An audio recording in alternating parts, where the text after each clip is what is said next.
Major support for Do the Math has been provided by Chevron, the Kern County Superintendent of Schools, Edison International, Kern Schools Federal Credit Union, California Resources Corporation, Bakersfield West Rotary Stroop Family Foundation, Panama Buena Vista Union School District, Bakersfield City School District, and the Kern High School District, with additional production assistance provided by these supporters of education in Kern County and throughout the state of California.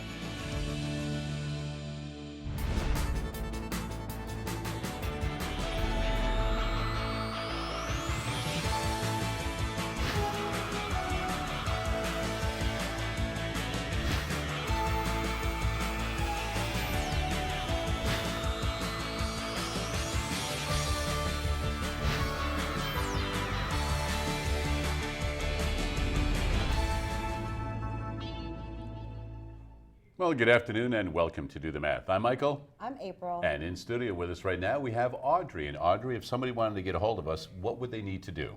For math homework help, call in Bakersfield 636-4357. Toll free 1-866-636-6284.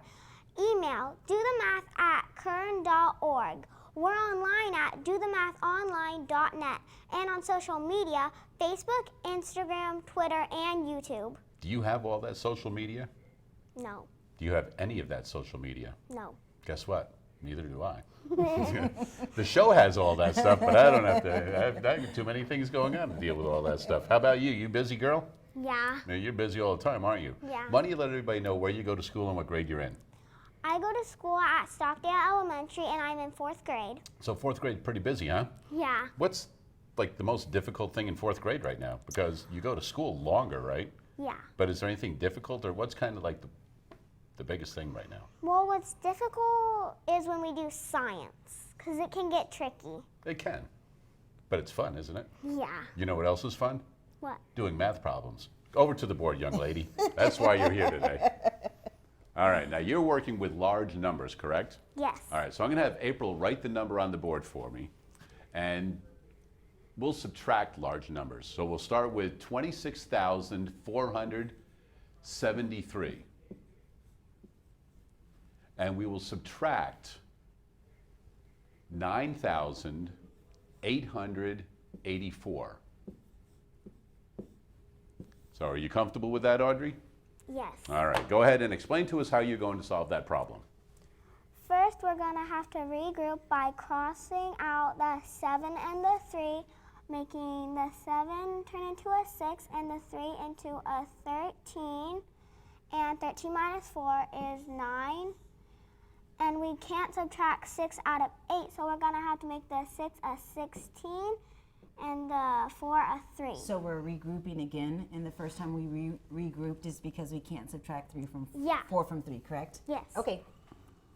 And then 16 minus 8 is 8, and we can't take away 3 from 8, so we have to take away the 6, make it a 5, and make the 3 a 13. Regroup again. Yes. Okay. And 13 minus 8 is 5. You can make that a comma. And we can't take 5 out of 9, so we're gonna have to regroup again and make this a 1 and make this a 15. And 15 minus 9 is 6, and 1 minus 0 is 1. So we get 16,589. So do you know how to check your answer to see if it's correct? Yes, we would add 89 plus 9,884. And we would add that up, and that will be a 13. And 8 plus 8 is 16, but we would have to add 1 because we regroup, so that would be 17. And 5 plus 8 is 13, plus 1 is 14. And 6 plus 9 is is 15, but we have to add the extra 1, which would make it a 16, and 1 plus 1 is 2. 26,473. And great attention to detail and precision there. Good job. I was going to say, that's some excellent work right there. So come on over here, young lady, because you've done some great work on that first problem. We're going to award you with a couple of tickets to go see the Bakersfield Condors. Have you ever seen ice hockey before? Yes. Yes. Have you seen the Condors? Yes. Well, you know what? The season is just beginning, so you're going to be able to go again for free for doing some great work right there. I don't think either of us need to be here because she explained everything so well. She can just do the rest of the show. Are you ready to do that? Maybe. Well, you're going to work all the rest of the show. We'll do that. Anyway, we do have phone tutors available until 5:30, as we do most Tuesdays and Wednesdays throughout the regular school year. Right now, time for today's Math in the News. Good job.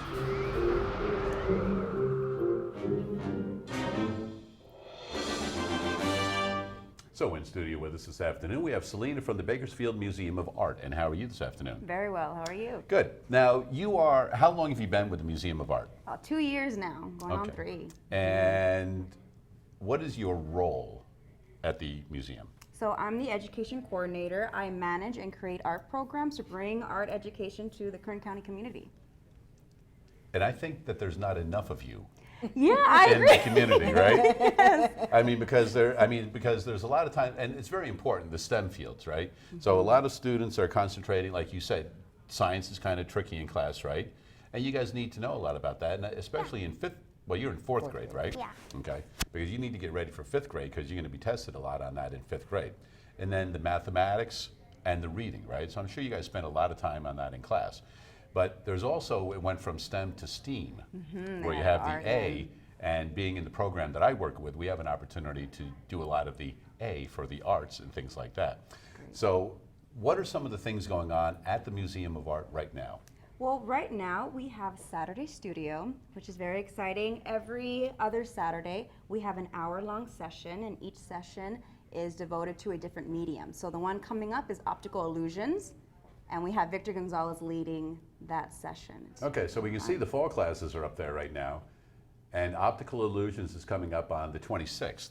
This coming Saturday. So okay, so let's say a kid was going, you know what, optical illusions are very cool, I want to be part of this. What do they need to do? Well, during the session or to bring? To get into it.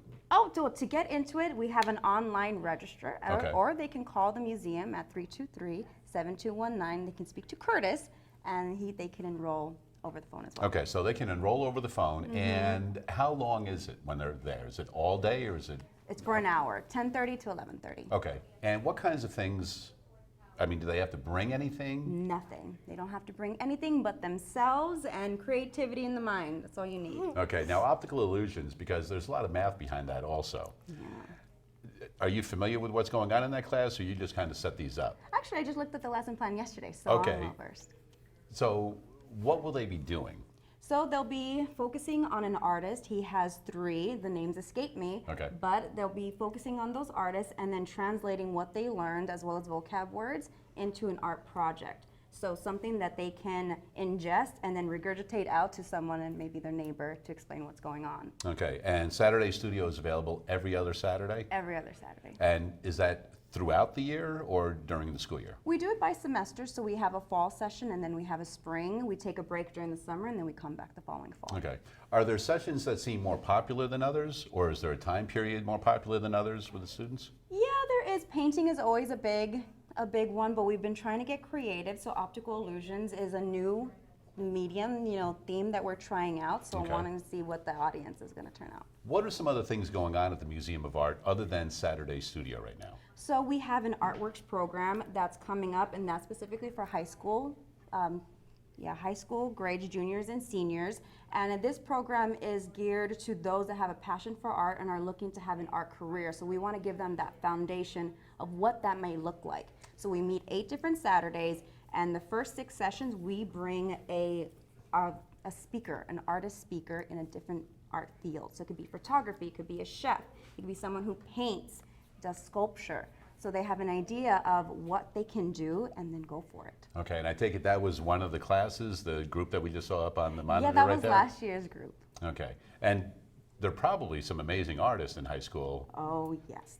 There's so much raw talent. It's inspiring sometimes going into those art classes. Oh my goodness. And I know there are times when you have at the Museum of Art works that they have worked on as you're going down that one hallway, I think, to the back room right there. Yeah, and that's the artworks program. So at the very end, they get their own exhibition as part of the museum. Well, great times down there. Audrey, do you have any questions for Selena? Yes. Are there programs when school's out?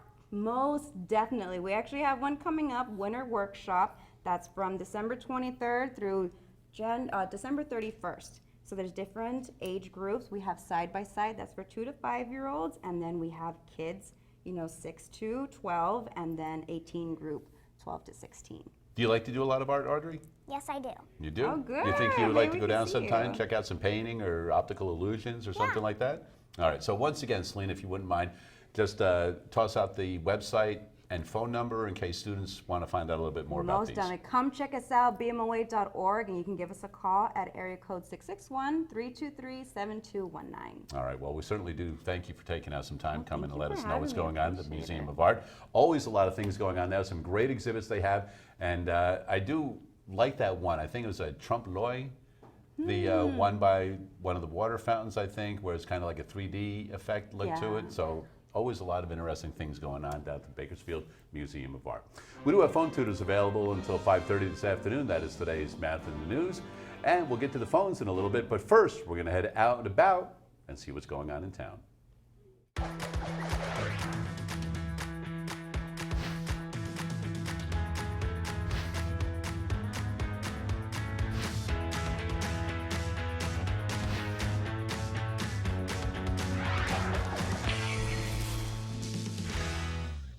Today we are at CSUB Athletics Department, and I am with Erika and Cesar. Cesar, can you tell us what your position is? Sure. I'm the assistant volleyball coach for indoor and the head beach volleyball coach. And Erika, what is your position? I'm a middle blocker. And how long have you been here at CSUB? I've been here at CSUB for a year now. I'm a redshirt freshman, but I've been playing volleyball for 10 years. And where did you come from before? I'm from Phoenix, Arizona. So, Cesar, how long have you been here with CSUB? I've been here for 5.5 years. This is my 6th season. And what brought you here to Bakersfield? The work, actually. I'm from Brazil, so I was in Nebraska before here, and I was hired by Giovanna, who was the head coach here. And have you always played volleyball? Yeah, I've always played. Were you competitive as well in college? Yeah, we have a pretty good, it's actually club league in Brazil. I played professional down there.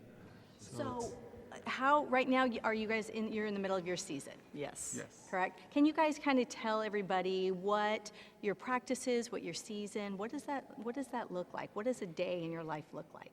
So usually we practice for around 2 to 2.5 hours every day, and then we'll lift 3 times a week. And then after that, we have our classes, and then our day restarts. How is that with juggling with your classes? So I know you guys go on the road a lot, correct? You travel to other places. How do you juggle being a student and also playing in a sport? It's actually really nice. The CSUB teachers here, specifically in the math department, are really good with helping students, like if you have an away game, allowing one of your advisors to proctor any of your tests, and working with the coaches around like practice times and games. So it's pretty good. Do you find yourself, like when you're traveling, doing homework, while you guys are traveling? Yeah, there's like all of us will, when we're at an airport, we'll settle down at a table and bring out all of our notes and our laptops, and we'll do homework. And if an advisor comes with us, we'll take quizzes in the airport and at the hotel. So there's obviously has to be mathematics involved in volleyball. Absolutely. How lot. would you problem solve with mathematics? How does that come into play? Well, we try to implement a lot of math in practice. A lot of our drills have a lot of math involved. We calculate a lot of hidden percentages, side-out percentages, which is something very specific to volleyball, and we try to do that every single day. with like counting scores and doing like a lot of math to calculate those important things that we need for them to understand the game a little better. Now, do you guys have, I know like in basketball when they're taking shots, they have somebody who is noting down, okay, they're shooting it from this part of the court, that. Do you have somebody who's doing statistics for the team so you can kind of go back and discuss? We do have one person that is specifically doing stats during practice, and she does that in games as well.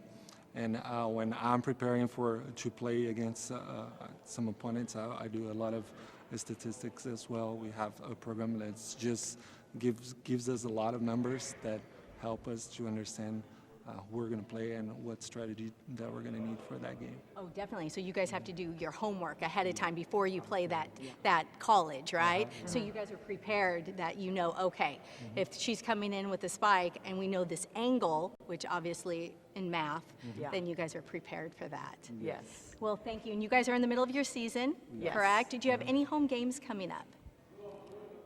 We have one tonight, tomorrow night, and then we're going to CBU this weekend. All right. Well, best of luck to you. And again, thank you so much. And that is it for right now. We're going to send it back to you, Mike, in the studio. All right, thanks for that, Mary Lou.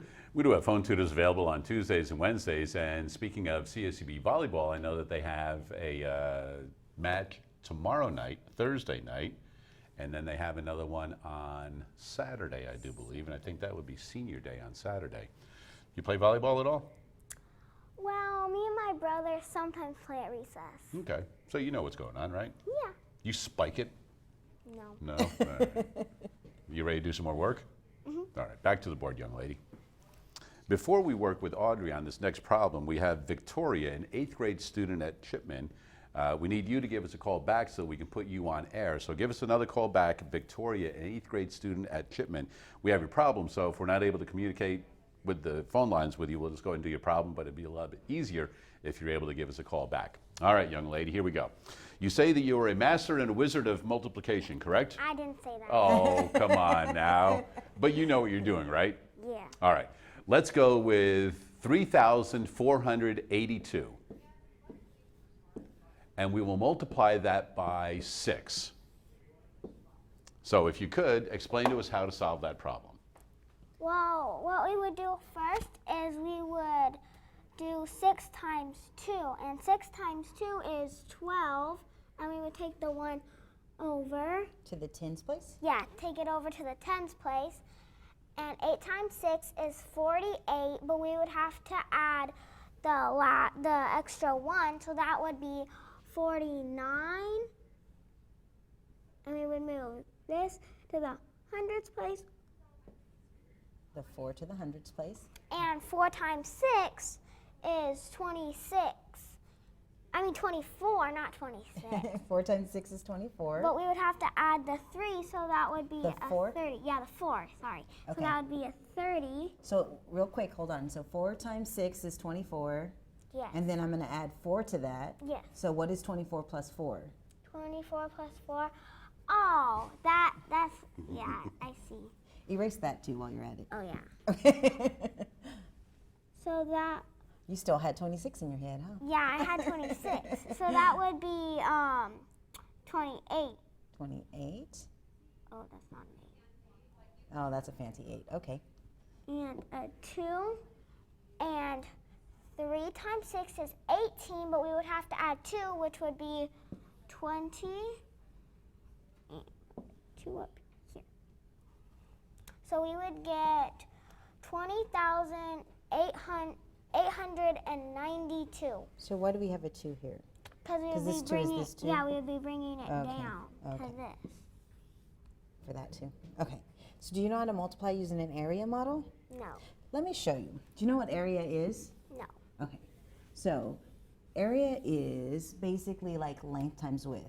And so in an area model, I'm actually going to do like you. In an area model, what we're going to do is we're going to take our single digit 6, and then we're going to multiply it by 3,482. What I want to do is I want to break apart 3,482 into expanded form. So then that's going to be, what would I break that apart to be? We would make it 3,000 400 plus 400 plus 80 plus 80 and then plus 2. plus 2. So we're going to break it apart like this to make it easy to multiply numbers, right? So I'm going to take my single digit 6, and then I'm going to multiply it by 3,000 plus 400 plus 80 plus what else? 2. 2. So now I'm going to multiply my area here. So this is my length and my width. So 3,000 times 6 is? 18,000. So how'd you get 18,000 that quickly? All I did was I multiplied 6 times 3 and then added 3 more zeros. Very nice. And then so we can do the same here. Yes. We can multiply 6 times 4. And how many zeros are we going to add to it? 2. 2. So that's going to be 2,400. We're going to line up the place value as we do that. So that's going to be 2,400, lining up place value. And then 80 times 6 would give me? 480. And 2 times 6? That's 12. Keeping the place value in line, right? So now I'm going to find the sum here, and I'm going to add straight down. 2 plus 0 plus 0 plus 0. 8 plus 4 plus 1. We wouldn't do the 4 yet. We wouldn't do the 4 yet. You are correct. 8 plus 0 plus 0 plus 1. 9. 9. Good catch. Thank you. And then 4 plus 4 plus 0? 8. 8. And 2 plus 8? That's 10, so you'd have to regroup. Regroup. And 2. Are our answers the same? Yes. Yes. So very nice. There you go, nicely done. So now you know a little bit about the area model, and to make it a little bit easier when you start multiplying with larger numbers where you have the 2 digits at the bottom. But we'll do that in a little while, all right? For now, we'll give you a break, so come on over this way. We do have phone tutors available until 5:30 this afternoon, and right now we'll go to the phone lines for Victoria. How are you today? Good, and you? I'm wonderful myself. You're in 8th grade, correct? Yes, All right, as soon as you're ready, let's hear the math problem that you're working on. I'm ready. So go ahead and read Go it. ahead. Negative 6m to the 4th power. And then there's an n. So the first one is M, as in Mike. Yes, This is an M. to the 4th power, and then n. N is in Nancy after it. Yes, Okay. plus Go ahead. hello? Yeah, go ahead. Plus 7mn Go ahead. minus 3m to the 4th power.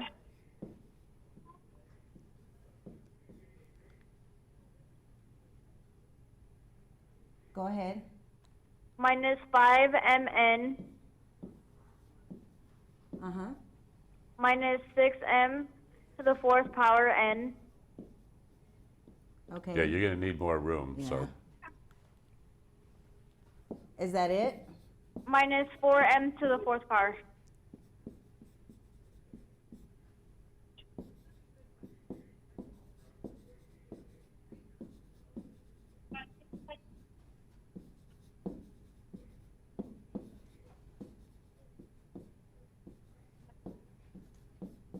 Okay, I'm going to read it back to you really quickly, okay? Hello? So, can you hear me? Yeah, I'm going to read it back to you, okay? It's Okay. negative 6m to the 4th power n plus Yes. 7mn minus 3m to the 4th power minus 5mn minus 6m to the 4th power n minus 4m to the 4th power, correct? uh-huh, Okay, so are you simplifying here? yeah. So what's the first step in simplifying? What do we need to do? Find the common things that have the same exponents and letters. Okay, so we're going to find, those are called terms. We're going to find like terms. So if I look at my first term, which is negative 6m to the 4th power n, is there another term like that term? Negative 6m to the 4th power n. So I'm going to combine those two terms. I have negative 6m to the 4th power n minus 6m to the 4th power n. When I combine them, what do I get? 0. Say it again. 0. So I have a negative 6, and then to that, I'm going to add a negative 6. Negative 6 plus negative 6 is? 12. It's going to be negative 12. It's going to stay negative. Negative 12, and then I'm going to keep the variables and the exponents as they are. So it'll be negative 12m to the 4th power n. So when I subtract, I'm actually adding the opposite, so I can take the negative 6m, the second negative 6m to the 4th power n, and I'm going to add its opposite. So it's going to be negative 6m to the 4th power n plus negative 6m to the 4th power n. And when I add integers with the same sign, when I have integers with the same sign, I add them. So I'm going to add those two negative 6's to get negative 12. Does that make sense? Not really. But doesn't a negative and a negative equal a positive? In multiplication, yes. But in addition, so say I owe you $6, right? Uh-huh. And then I borrow $6 more from you, right? Mm-hmm. Am I at a zero balance? Or how much money do I owe you now? Negative $12. Exactly. Now does it make more sense? Yeah. Okay, so now my next term is 7mn. What other term is like that one? 5mn. Okay, so here I've got positive 7 and negative 5, and if I add the opposite, I've got positive 7 and negative 5. What's that going to give me? Positive 7 and negative 5? Yeah, so what's 7 minus 5 basically? It's negative 2. So do I have, my 7 is positive and my 5 is negative. So do I have more positive numbers or more negative? Oh, it's positive 2. So that's going to be positive 2, keeping the variables as they are, mn. Right? And the last term I have is negative 3m to the 4th power. Yes. And then the other term that matches that is negative 4m to the 4th power.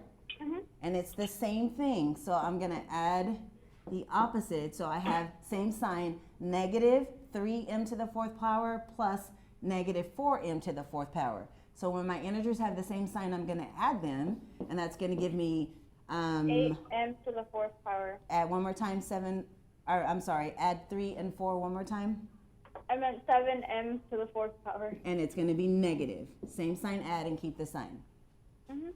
So then I have negative 12m to the 4th power n plus 2mn minus 7m to the 4th power as my simplified total.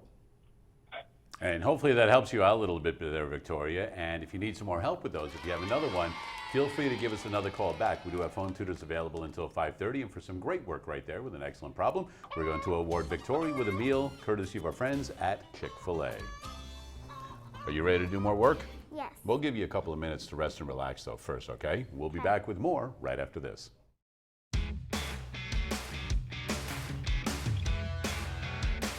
Today we're at Fraser Park Elementary School, home of the Bobcats, and we're here to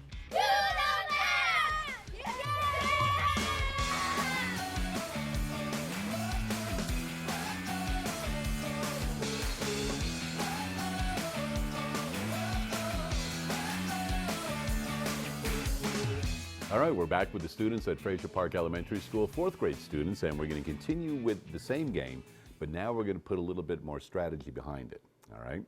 So think about this. There are 56 total marbles on here, and the goal is what? Get to the last person. You don't want to be the last one to take the one, right? You don't want to take the last marble, okay?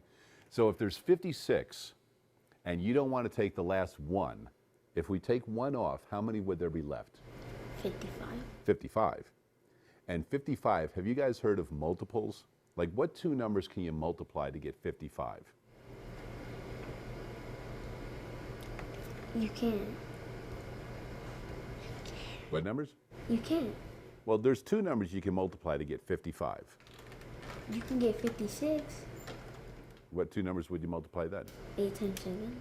8 times 7, good. But I dare say there is a way to get 55. Think about this. What's 11 times 2? 44. 40. Wait, no, 22. 22, right? What's 11 times 3? 11 times 5. Ah, there you go. See, you see the pattern now, right? So we can go 11 times 5. So 55 is a multiple, right, Yeah. of 5 and 11. All right? So here's the thing I want you to do. The person on the left, so myself, you'll go first, and then you'll go first. Okay? We are the first ones to go this time. All right? Player B, the second person, what you want to do, in either case, you want to try to make sure you leave a multiple of 5. Okay? Think about that. You want to leave the next number to be a multiple of 5. Now, what's the first multiple of 5? What's 5 times 1? 5. 5. What's 5 times 2? 10. 5 times 3? 15. 20. You guys know how to count by 5s, easy, right? Yeah. So think about those numbers. That's the number you want to leave, if you can, for the other person. Wait, how much? What do we leave? Think about multiples of 5. Okay? So if I go like this, right, I'm going to go first. Oh, because. I only cross out 1 because 55 is counting by 5s. And if you like at the last, if So go ahead and try it. it's 5, you get 4, and then there's 2 left, and then you get the 1, And then you win. and then you win. So try it this way and see how it works. All right?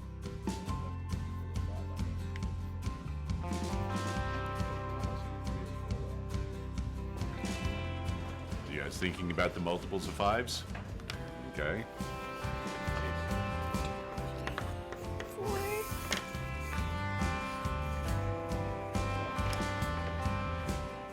So you guys should be getting closer now. And keep thinking about how you can make the person take the last one.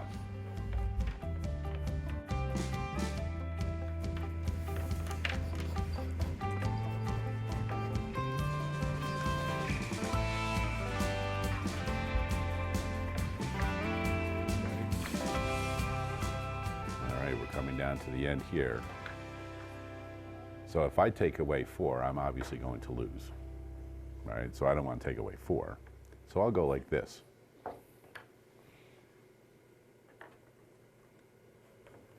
Oh, good. Because if you only took 1, I would have been stuck on that one right there. So obviously I have to take the last one.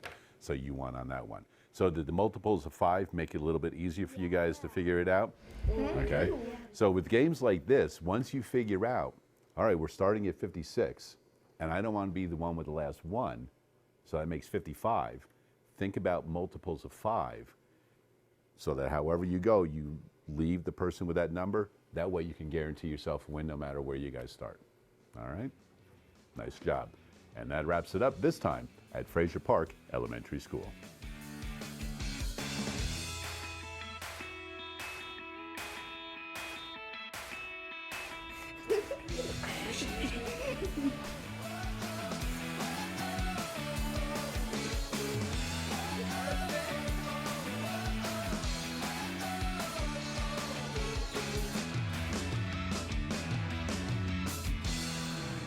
Well, you never know when you're going to need a new camera person to start working and get somebody working behind the camera. So we've got a lot of fun with the students at Fraser Park Elementary. We do have phone tutors available until 5:30 this afternoon. We have 4th grade student Audrey in studio with us this afternoon. But we're going to head out one more time, check out another sport at CSUB. We are back at CSUB Roadrunner Athletic Department, and now we went from volleyball and we're going to basketball, and I am with Zachary, Andy, and Miracle. How are you guys doing? Good. Can you kind of quickly tell everybody what grade you're in and how long you've been here at CSUB? I am a sophomore. I've been here this is my 2nd year here. And where did you come from before? I came from Bellflower. I'm Andy, and I'm a graduate student, so this is my 1st year here, and I have 2 years here total. And I'm Zach. I'm an assistant women's basketball coach, obviously, and I've been here for 16 years, played here, and coached on the men's side for 3, and now I've been on the women's side for 9. So. Wow. Now, we kind of asked what a volleyball life is in the day. What is your guys' life look like for, in a day with practices in school and all that? Usually we have like classes in the morning, and then we have practice in the afternoon, and then after practice we go to weights. After weights, some people have tutoring or study hall, and then we go home, go to sleep, and repeat the next day. So you're not in your season yet, so you're just starting. Do you guys, are you in it all year long, or do you have a short time off before you get back into conditioning again? I think we have like, what do we have, like a month off? Well, this year was unique. We took a foreign tour in the month of August, so we had more practice time this summer. So we spent most of the summer practicing. I think the girls probably had about 2 or 3 weeks off during the entire summer. So, and then we gave them about a week off once we got back from the foreign tour and got right into it. So. Normally they'll get like a month off during the summer, like in a normal summer, but this summer was nonstop and it went right into the next school year. So when you are leading practices, are there certain skills that you guys are focused on certain days, or do you mix it all up? It really depends. Some days we'll come in there and we'll have a nice mixture of ball handling, shooting, defense, offense. But then some days, if we really have to get something down, we'll come in there and focus primarily on that task. And we'll try to find different ways to incorporate that task, whether it's a different drill or, so a different breakdown. So it just depends on what the head coach wants to do that day and what he's looking to get accomplished. Now, obviously, my daughter played basketball, so my life was basketball for a very long time. There is a lot of math involved. Can you kind of lead us through the type of math that you see on a daily basis with basketball? Other than the addition and subtraction, Yes. We deal with 1s, 2s, and 3s a lot. But we also do a lot of statistics. So we look at statistics a lot. We look at like shooting percentages, the average rebound someone gets during a game, the average steal someone gets during a game, the average assists that they get during the game. So like as a coach, we look at statistics a lot just because we build scouting reports on the other team. And what we'll do is, if someone has a lower shooting percentage than someone else, well, you want that lower shooting percentage. If anyone's going to take a shot, you want it to be them as a competitor. So we look at statistics a lot, just to game plan and try to figure out personnel of the other team. Like which their weak side is, pushing them to shoot from that weak side and all that. So you're obviously also looking at high school and scouting high school. Are you looking at that at all or no? We recruit high school, so we do a lot of recruiting during the summer where we go to summer tournaments. And we watch and take note of kids that we think would fit our program. We don't scout. We look at their statistics. We're not going to recruit someone who can't make a basket. So if your shooting percentage isn't relatively high or at a good level, we're not going to have interest. So, you definitely have to be able to make a basket. I guess I wouldn't make the team then, now would I? So when does your first game kick off? When's your season kick off? November 5th is our first official game. And is that here? Is it home game? Yeah. Okay, so November 5th, remember that. Come on out, catch a game here with the CSUB women's basketball team. And again, thank you so much. Thank you. We'll send it back to you, Mike, in the studio. All right, thank you, Mary Lou. We'll find out a little bit more about another sport later on during the program. We do have phone tutors available until 5:30 this afternoon. In studio, math wizard and master. You never said that, did you? No.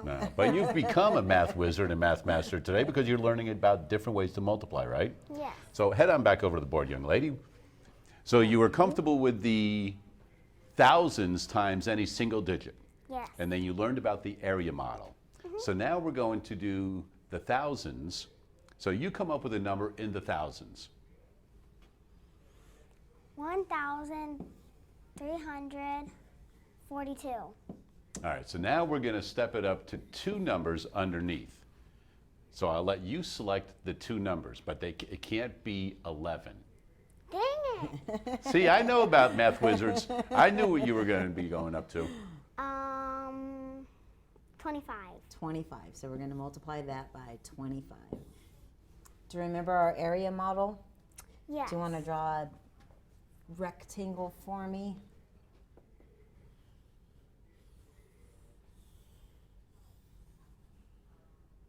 And Okay. So we're gonna go a 4-digit by 2-digit, right? So we have to split our rectangle in how many places here? 2. There's 2, yeah. So let's split it in half right there. And that's gonna represent, in expanded form, what numbers are we gonna add together? How do we break apart 25? We would break apart 25 by 20 and a 5. Okay, so let's put up there 20 plus 5.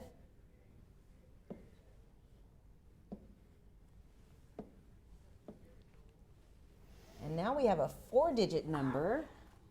And so we're going to split horizontally how many times into how many sections? 4. 4 sections, go ahead.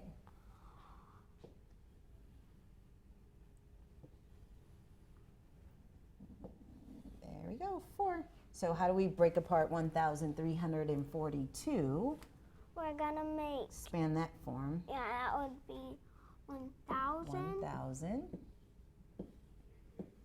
plus plus 300 oh, great plus place value there. Plus 40 40 plus 2. 2. Yeah, 2. And that's it. Okay, so now we're going to take 5. Let's take 5. And we're going to multiply 5. So we're going to multiply 5 by, We're gonna do 5 by 1,000.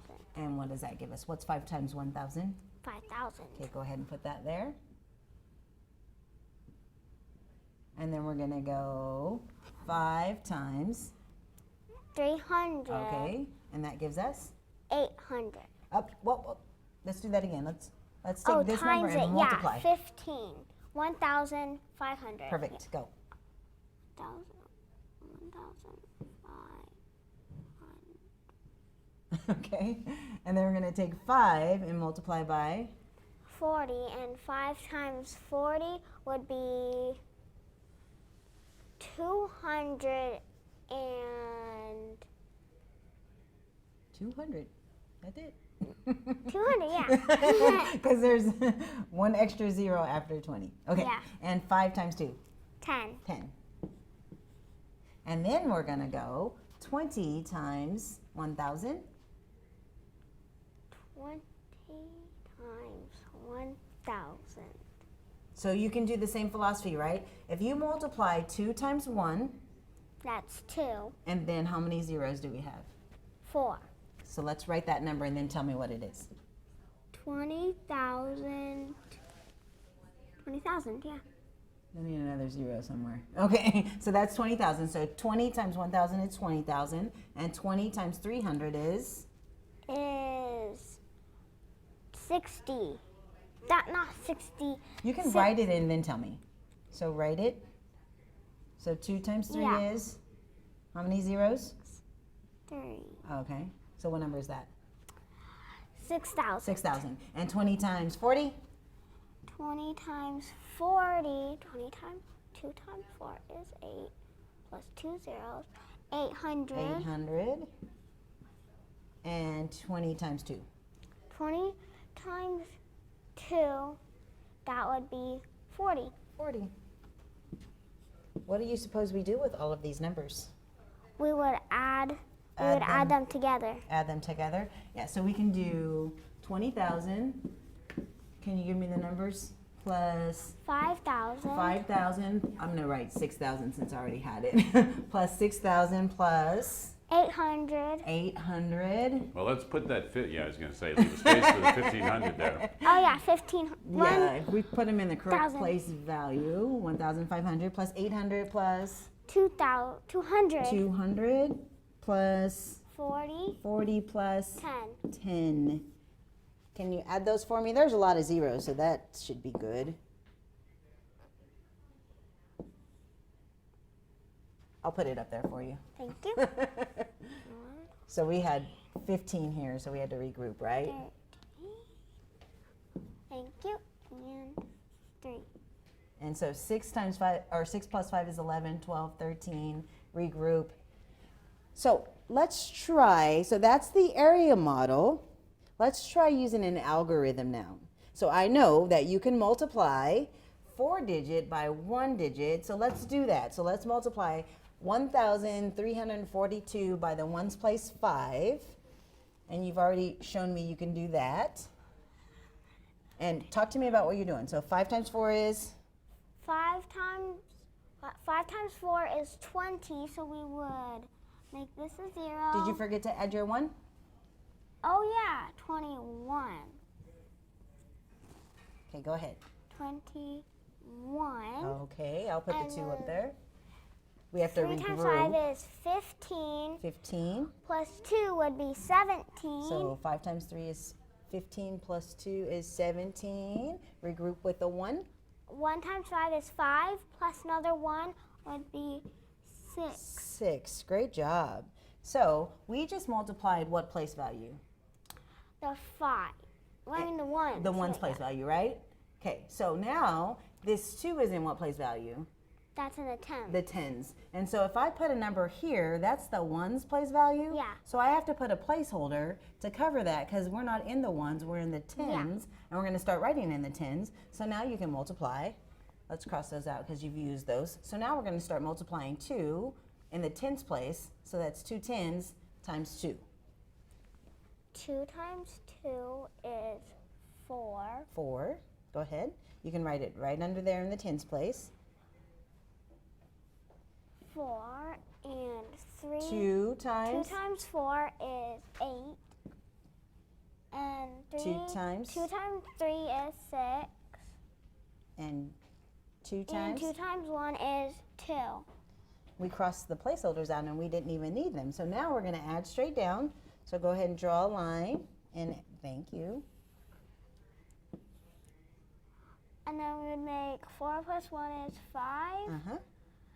And I know they're friendly, so 8 plus 7 would be 15. 15. And 6 plus 6 is 12, plus another is 13. And 1 Regrouping. plus 3 is 3. Does that number look like our other number? Yes. Absolutely. So there's 2 ways to multiply a 4-digit by a 2-digit. Explain something to me though. When you added the 7 and the 8, you said they were friendly. What does that mean? It means that they go together easily, and when they go together, they make 15. So any numbers that make 15, is that the key, or is it any numbers that are close to each other? If they're close to each other, then they're friendly, so they're close. And when they go together, they make 15. So what would be another example of friendly numbers? Are there any others, or is it just 7 and 8? 5 and 6, they make 11. Okay, so as long as they're next to each other. Yeah, then they're friendly. Then they're friendly. So what about 3 and 8? Not friendly? No, they're not friendly. I didn't But think they they were make going to be friendly. Yeah, but they make 11. All right, you know what? I've got a couple of minutes, and you're not done working yet, sister, because you learned a lot today. So what we're going to do is we're going to erase that board, and you're going to do this problem, and you're going to explain it to April all the way through. All right? Over to the board, young lady. I want you to do an area model. Here's the numbers I want you to multiply. 34 times 8. So a fairly simple problem based on what you've been doing today, but I want you to explain it all to April. I don't know what's going on there. All right. So go ahead and draw your area model. Go.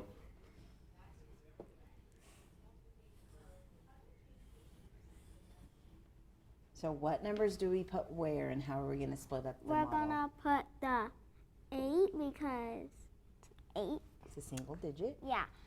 And this would be a 30 plus 4. Okay. And so now what I do in my area model?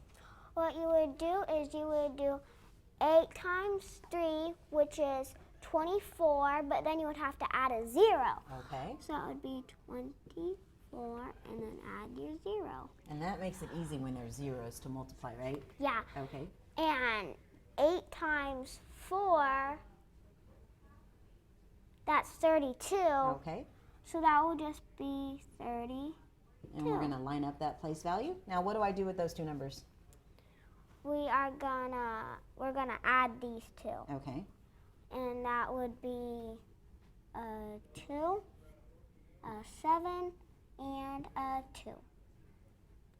Do you want to check that with the algorithm over here? Yes. Yeah, let's check it.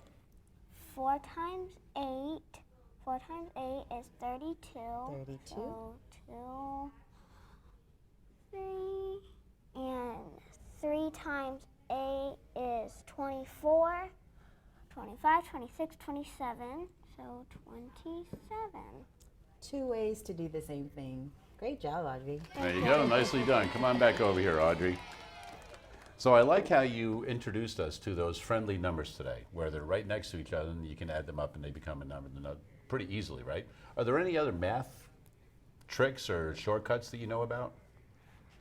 Well, when I was in 2nd and 3rd grade, Mrs. Jones, she taught me a bunch of rhymes.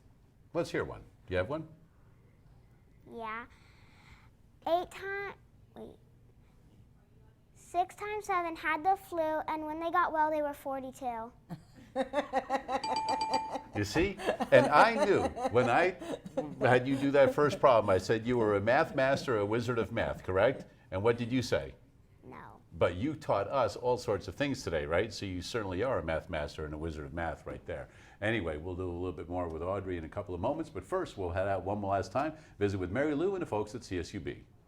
We are back at CSUB Roadrunner Athletic Department, and we've spoken with the volleyball, the women's basketball, and now we have women's golf. Hello, ladies. Hello. Can you introduce yourselves to everybody for us? I'm Megan Thomason. I'm the women's golf coach at CSUB. And I'm Jillian Galisi, and I'm a freshman here at CSUB. So, Jillian, you are a freshman, yes? Yes. Where did you come from? I'm from Bakersfield, California. I went to Liberty High School, and my home course is River Lakes here in town. And where have you come from, Megan? I played college golf at Fresno State and kind of got my master's at Fresno State as well, and then moved up to Bakersfield to pursue coaching. So this is you said 6th season here Correct. at CSUB? Yes. And are you in the middle of your season yet, or have you not started your season? Yeah, we actually just finished our fall season. So we started the first day of fall semester with practicing, and then we began competing shortly thereafter. And our final fall tournament was last week in New Mexico. And so we're taking a bit of a break and kind of recharging the batteries, and then we're going to start back up in January with practicing 20 hours a week and competing again. Now, are you the only sport that plays both fall and spring? I believe so. Volleyball plays in fall and spring, but that's the sand and the indoor. So I think, yeah, we're the only ones that go all year long consistently. Now, your sport does have a lot of math involved. Correct, yeah. Can you kind of go through how it's involved? Sure. There's so many ways. One thing we're just talking about that Jillian kind of has an example of here is how we calculate our yardages based on the elevation of where we're playing. So for every 1,000 feet of elevation, we subtract 1 yard per 100 yards for our shot. So if we were playing at 4,000 feet of elevation, that's where we were in Montana a few weeks ago, we subtracted 4 yards for every 100. So our 100-yard shots actually became 96-yard shots. And our 200-yard shots became 192-yard shots. So talking about that calculation, how do you make that in your mind? You know that you can hit 100 yards. I mean, what little adjustments do you make? So sometimes, depending on if I'm above 200 or around 100, it depends on club selection. So there's a big difference for me between a 115 shot and a 120 shot. That's a whole club, and maybe I might have to take a slower swing with my club or choke down. Just depending on like how I'm feeling and like what I'm working with that day is like how I determine like what club and what shot I want to hit. So what adjustments you have to personally make. Yeah. So you talked about the clubs. Mm-hmm. Can you go a little bit more into the clubs? Because there's so many clubs. There are, yeah. Mm-hmm. So you're allowed 14 clubs. That's the maximum. So Jillian's clubs here have varying degrees of loft. Her highest lofted club is going to be your 60-degree wedge. And her lowest lofted club, besides the putter, which probably has about three degrees of loft, is the driver, which has about 10 and a half. I'm going to back up real quick. Sure. 3 degrees of loft. Yes. What does that mean? So that means the putter is used to roll the ball on the ground, right? Right. So we want very, very little backspin when this hits the golf ball. because we want a pure roll. We want it to roll end over end with forward spin instead of any backspin. So the 60-degree wedge, which is the highest lofted club, is the opposite. You want that club to go really, really high and land really softly, exactly where you want it, exactly where you hit it. So really just like two different purposes. And then, you know, the next lowest lofted club is the driver, 10.5 degrees, and you want that to go really far. So this right here, you were just, Jillian, you were grabbing that. That you were saying you wanted up high and then drop. Correct. Now your driver, you want more of an angle this way. Correct. Correct? Optimal launch with the driver is about 14 degrees. Okay. So all of these, and you said 14 clubs. Have you used all 14? Every one of these I've used. Even clubs that you don't really like see the most popular, I still use them. Like a 5-iron, I don't really hit, but if I'm like in the trees and I need like a good recovery shot, because it is like a lower lofted club, it's really easy to get through like branches that hang lower, and it's just like a nice club just to work around trees. So do you have one club that really is your favorite? My pitching wedge. I can use that club for a varying amount of distance, and it's an easy club to hit for me anyways, and I just always, it makes me feel confident, and I know I can get within like 15 to 6 feet within the pin almost 9 out of 10 shots. So as a coach, obviously all the other coaches talked about statistics. Yeah. Since you're out there, what kind of statistics do you start taking into mind? So when my players are competing or practicing, they're keeping their statistics on a scorecard, and I'm taking those and putting them into my computer. And you're analyzing, you know, individual areas of their games, whether it be putts from within 5 feet or putts from outside 40 feet, or hitting fairways, hitting greens where you're missing them. And all of that goes into calculating what we're gonna work on at practice the next day to make my players better. And you're looking at it, you know, over the course, you know, on a really micro level of the course of one day, how can I get better? But then I'm looking at over the course of an entire season, going, how do I get us from, you know, 60% of fairways to maybe 70%? 10% in golf is a huge improvement. So if we can use statistics and just a little bit of math to make our golf games that much better, it just helps us hone in on the way we practice a little bit better. That's awesome. Well, I'm happy you guys finished. Enjoy your break. Thanks. And again, thank you so much. And you guys start in the spring? Yep, start back up in January, first day of school. Okay. Do you guys have any home tournaments here? Our home tournament was actually September 9th here at BCC. So spring is all gone. I mean, you guys will be out and about. Yeah, we're all over the place in the springtime. All right. Well, the best luck to you ladies. Thank you. And that's it from CSUB Roadrunners Athletic Department. Back to you, Mike, in the studio. All right, thanks for that, Mary Lou. And as always, go to GoRunners.com to find out about any athletics at CSUB. Kind enough to be one of the sponsors here on Do the Math. And speaking of doing some great work today, Audrey did some outstanding work, and we will award her with another meal, courtesy of our friends at Broken Yolk. And you said, what do you like over there? The chocolate chip pancakes. Ooh, any pancakes are good with the old man, too. I like the blueberry ones. You eat up all the chocolate chip ones, all right? Sound good? All right. Hey, we do have phone tutors available until 5:30 this afternoon, so if you are still working on some homework, need a little bit of extra help for a test coming up, by all means, give us a call. And until we meet again, continue to do the math.